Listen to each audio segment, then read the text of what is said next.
Nimepokea habari kwamba mbunge John Ang'eno wa Emur Dikir ametuacha kupitia kwa ajali ya ndege, kupitia kwa chopper crash ambayo imemuua yeye na watu wengine 5 ambao walikuwa wanasafiri na hiyo ndege.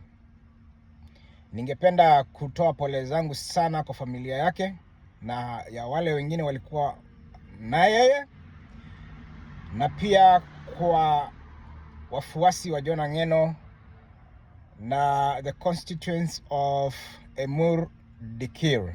Poleni sana. Having said that, najua kutakuwa na a lot of conspiracy theories about why John Ang'eno amekufa. Kutakuwa na watu wanasema labda ni maadui wake wa kisiasa, labda ni kuna serikali imehusika because John Ang'eno alikuwa so open-minded, so fiery. Kutakuwa na hizo conspiracy theories.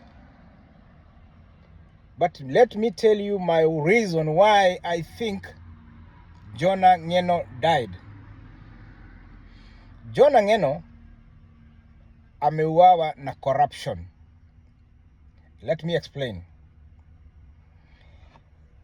Unaona hizi ndege za helicopter ambazo zimenunuliwa na private citizens for the last 10 years. Actually more than 10 years, almost 15 years. Hizo choppers, almost 80% of them ni ndege ambazo zimekuwa decommissioned inchi za ng'ambo. Decommissioning ni ndege ambayo ishatumika, imemaliza shelf life yake. Yani engineers wa huku ng'ambo wameiangalia wakaona hii hata tukiservice namna gani bado siku moja itatuletea shida. So wana decommission, wanaiweka kando. Labda watakuwa wanatoa parts wakiweka kwa ndege zingine. Halafu kuna unscrupulous business people ambao wameangalia Africa, wakaona kuna a lot of corruption na kuna a lot of corrupt money. Tunaweza chukua hizi ndege tuende tuwauzie. Kitu tutafanya, tutazitengeneza, tuzikarabati, tupige rangi, tuingie ndani interior decor, tuitengeneze na pesa kidogo. Halafu tuunde makampuni, and then we hop onto Africa, tuende to pitch to them. Na kwa sababu wako na pesa ambazo wameiba kwa SHA, wameiba kwa Talanta Hela, wameiba kwa barabara hizi zenye unaona wanatuambia wanajenga, halafu wana inflate prices. Yani psychology ya Mwafrika imechukuliwa na watu wa ng'ambo, wamejua how to induce you to give them hiyo pesa yenye mnaiba Kenya, badala isabu wananchi. So wanakuja wanakuambia hii wakati wa campaign unaweza tumia hii, hii unaweza fanya nini. Kwa sababu uko na hiyo pesa wewe mwanasiasa, ama you unscrupulous cartel in Kenya, unanunua and then you feel so proud you own a helicopter or a charter plane. Kwa sababu sio helicopter peke yake, hata hizo charter planes mnaona zimejaa hapo Wilson Airport. All of a sudden kume mushroom charter planes nyingi sana. Most of them are decommissioned. Ni ambazo zimekuwa taken out of service. Ni ndege ambazo tuseme kwa mfano hata gari ikikaa miaka fulani huwa inazeeka, no matter how una service unakuta bado inakukula pesa tu na service. So normally inakuwa decommissioned na mnaipeleka kwa junkyard huko inatolewa spares. Okay? It's the same thing with these planes. Wanazitoa lakini they find their way to Africa, and specifically in Kenya.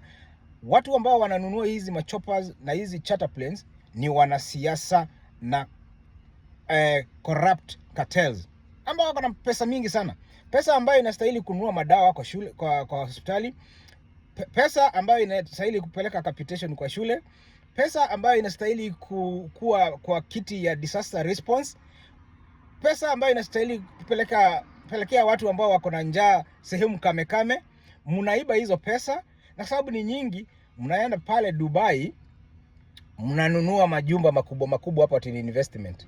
Yani you take the money out of the country, out of circulation, mnaipeleka kwa nchi ya watu wengine, alafu mnasema Dubai ni tajiri. Na ni nyinyi mnawapelekea hizo pesa. Mnarudi, mnanunua hizi ndege ambazo ziko decommission, ambazo haziwezi fanya kazi. It's just a matter of time and disaster will strike. Na waanda, for the last several years, mmekuwa mkiona helicopters zikicrash, ndege zikicrash. Na si ndege za civilians peke yake, mpaka za military. kwa sababu kuna ndege za military zimekuwa into operation in service for like 30 years, shelf life yake imeisha, alafu sasa wanazidump Africa.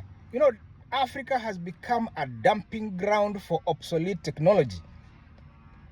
That's what happens, including technology ya computers. Unakuta watu wana computers zinatupwa huko Afrika ambazo they are no longer useful nchi za ng'ambo, alafu watu wanazinunua tu. Hizo magari ambazo mnaona zimejaa in our cities, Nairobi kuna jam, almost everybody has a car in Kenya. Mombasa, Eldoret, Kakamega, Thika. Yani huwezi enda city yoyote ama town yoyote Kenya ati sasa ukute kuna utaratibu wa magari, because almost everybody has a car.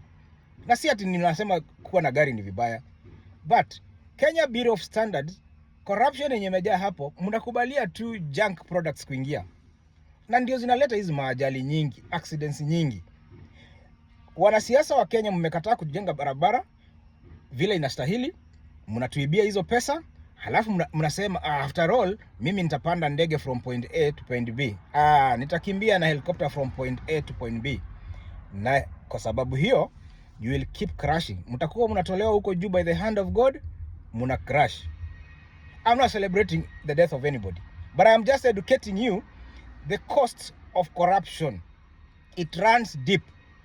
Na kwa sababu Wakenya wengi, they don't think beyond skin deep.